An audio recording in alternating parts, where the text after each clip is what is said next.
Hello, everybody. Welcome back to the SBC post-game show. I am your host, Kai Wilson, here with Skyler, Treppel, Roberto Gonzalez, and Jack Maguire. Guys, today we're going to be covering the game between the Nuggets and the Clippers today.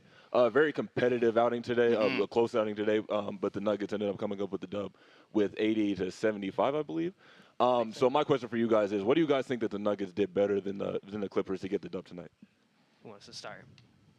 Everyone's looking at me. I'll go. I would say really the thing that stuck out for me was their bench scoring. Yep. In particular, that was Jack White with 14 points. I know we're going to get into Denver a little bit more, but obviously when you've also got Giuseppe scoring 12 points, and then you've got Mitchell scoring 17 points, that trio was absolutely unbelievable. And I think the bench scoring was the big difference because they lost the game by 5 points and got outscored on the bench by 11, and that was Jack White with 14 off the bench. So I think that really made a difference today. Yeah, I thought Denver throughout the game had pretty good control. I thought LA tried to make a comeback a little bit in that second half area, but Denver just kind of held through, just like stayed tough. Mitchell hit back-to-back threes that silenced any momentum Los Angeles had. I thought Nuggets ran like a great pick and roll throughout the game. I thought they had great synergy. Everyone on that team can jump. I was not aware. They were bumping that one dunk that was very close to going in, but almost over two people. That would have blown the roof off the place. But they held strong. They were good throughout this whole game. They were good. That's right. Denver came out very strong, up 10 points after first quarter, and even at one point went up 15 with 4 minutes and 23 seconds left on the second quarter. That really, it was that Watson dunk that was really changed the momentum for the game, leading strong into the second half. LA Clippers trying to make a run in the beginning of the third quarter, but it looks like I agree with you guys. Denver played a really smart team basketball. Yes. And then with Mitchell hitting those back-to-back threes, really kind of cut the bleeding there, and then just kept the Denver Nuggets rolling for that victory. Denver had a very balanced scoring attack. I completely agree. And I think, again, what we're talking about here, what we remember is that they had those big momentum plays, those big dunks. So Arms in particular, when he had that poster, I mean, in a summer league game in particular where, there's not as loud of fans are there for different teams. That's just unbelievable momentum for your team, and I think that really carried with the Nuggets the whole games. They were just yamming it up, getting some really good jams in there. No, it was entertaining. It was fun to watch. Some people always underrate how important bench scoring is, because it's you can't. If there's always that one best player that's not doing well, it's always important. It's imperative to always have the bench going in the flow as well. Absolutely. And you guys were listing a bunch of individual players. Basketball is a team sport at the end of the day. But who was it individually that you guys were all impressed with? Who stood out to you the most? Yeah, sure. I can start again. I would say Giuseppe in particular. He was just absolutely. He was amazing, and what I really liked about him is, you look at 12 points, 5 rebounds, and 4 assists, and it's really good. It's especially for a summer league game, it doesn't pop off the sheet, but with those 4 assists, just the fact that he was able to continuously make the right reads. He had a ton of hockey assists as well, and I think that he just had really incredible playmaking and basketball IQ that I saw out of him.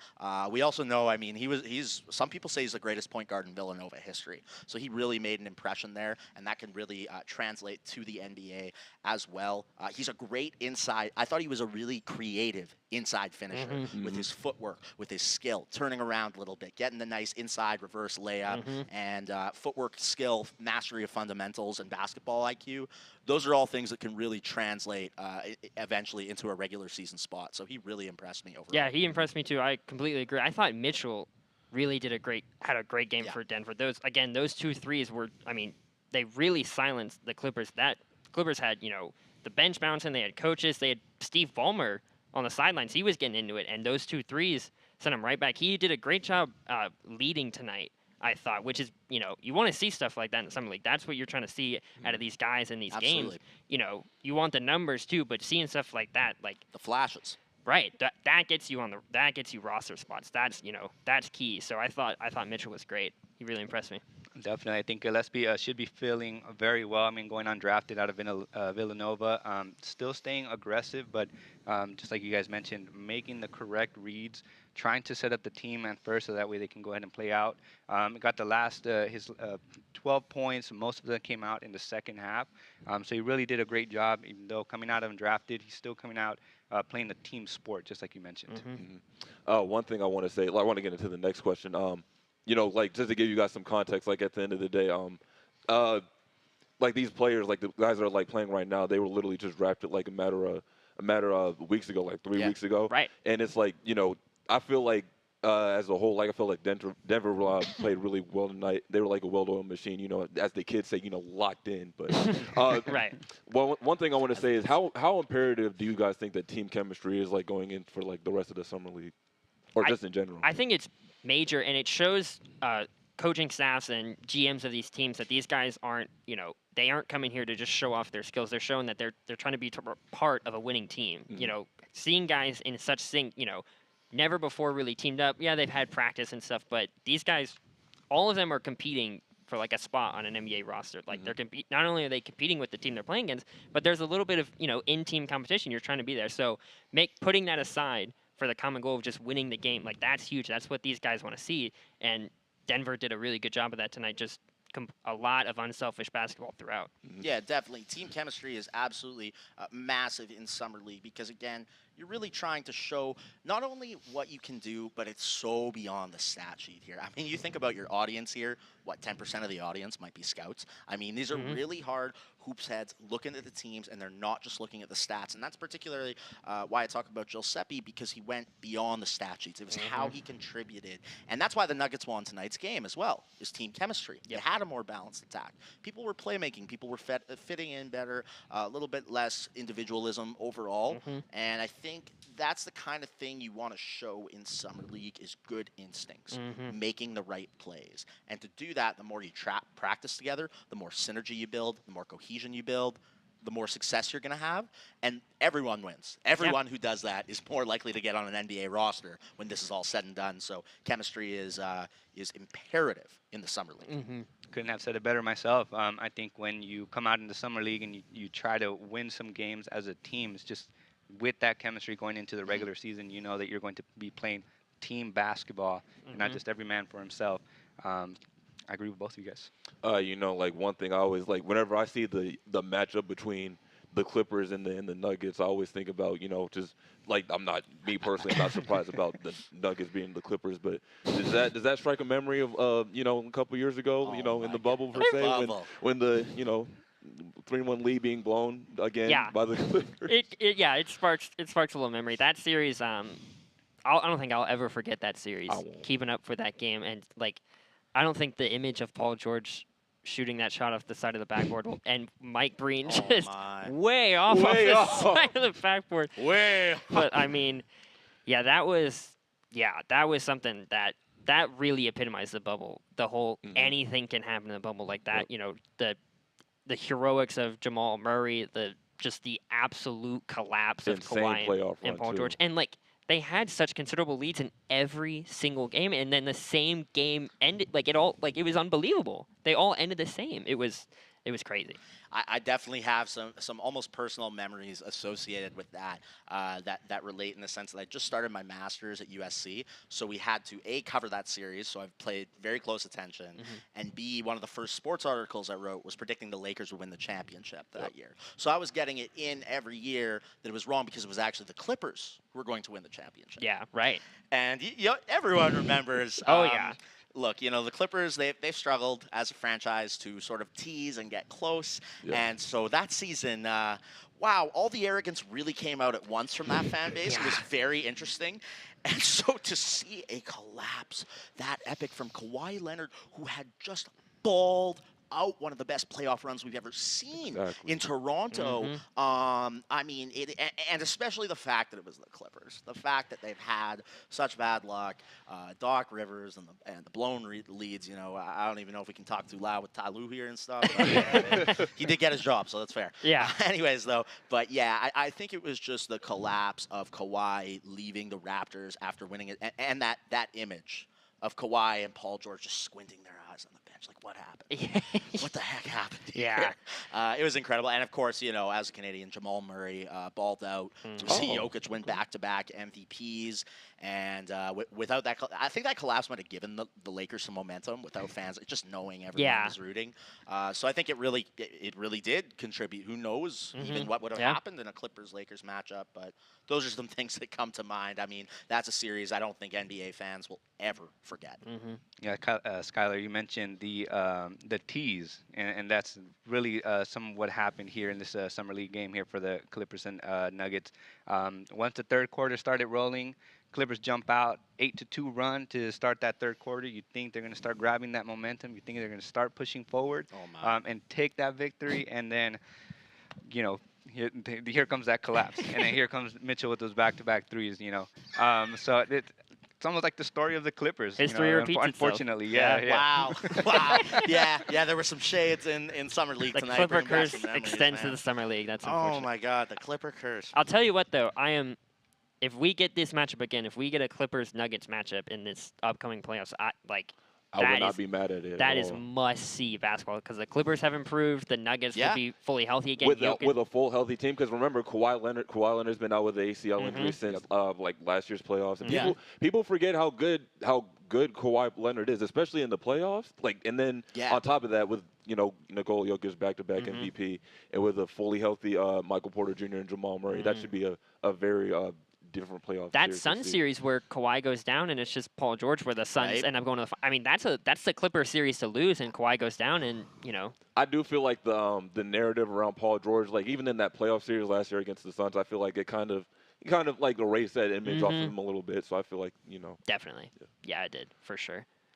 One thing I also want to say is, with the income of rookies that are coming in. How much of an impact do you guys think that they're going to have, like, on the respective teams, and who do you think is going to have the better season overall? I'm excited for Paolo. I think out of the whole rookie class, he has the most. I mean, you just look at him and you're like, that.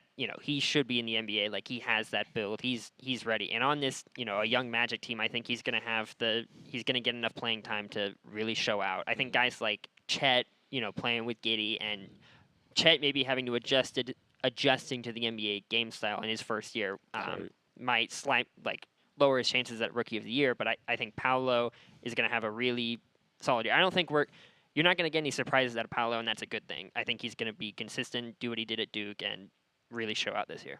I love seeing Banchero. I love seeing him at Duke. I think he's a phenomenal player, but we were asking who is going to have the most impact from what I've been watching at Summer League. I thought maybe he's a little overhyped, but I mean, I'll say one thing, and I'm going to say Chet Holmgren, and I'll say one thing about Chet Holmgren.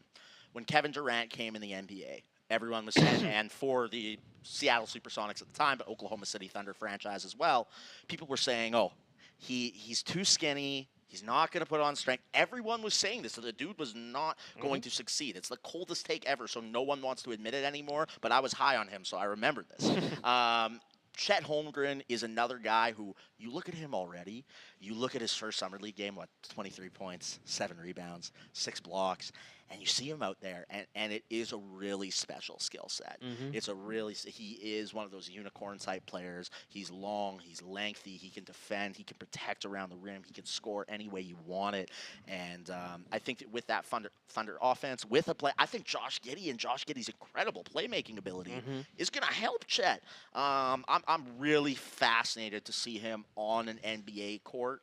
I think he'll contribute. I think he'll be a fascinating player. Again, I think we were pretty interested in Kevin Durant in his rookie season, and I think I'm not saying he's going to have a similar career to Kevin Durant, but I think he'll have a similar rookie season.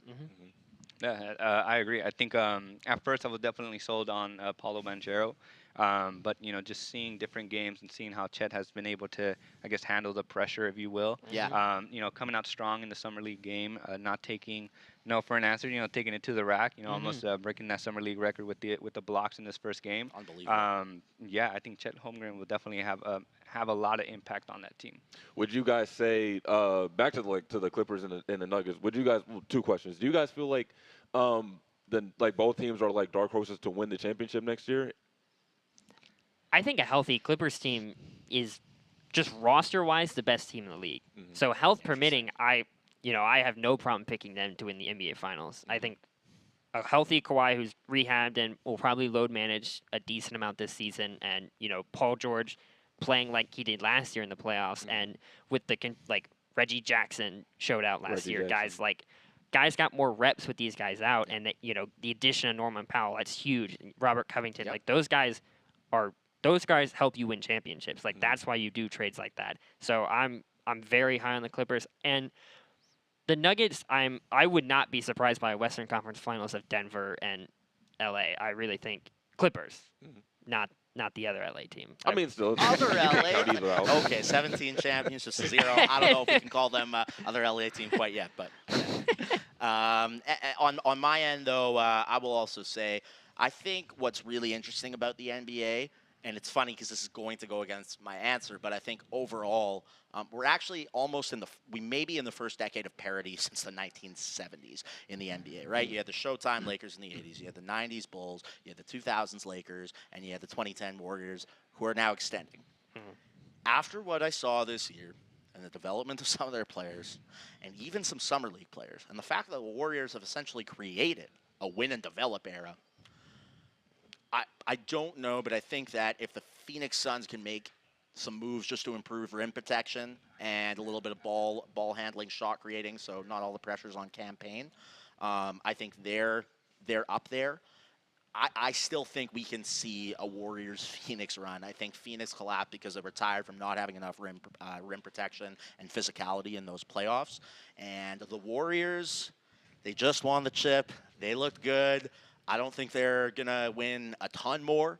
I think they can win potentially one more, and if they do this year. I love a healthy Clippers roster, but it's just nothing has worked out for them since they've come together. So I don't have anything I can go on.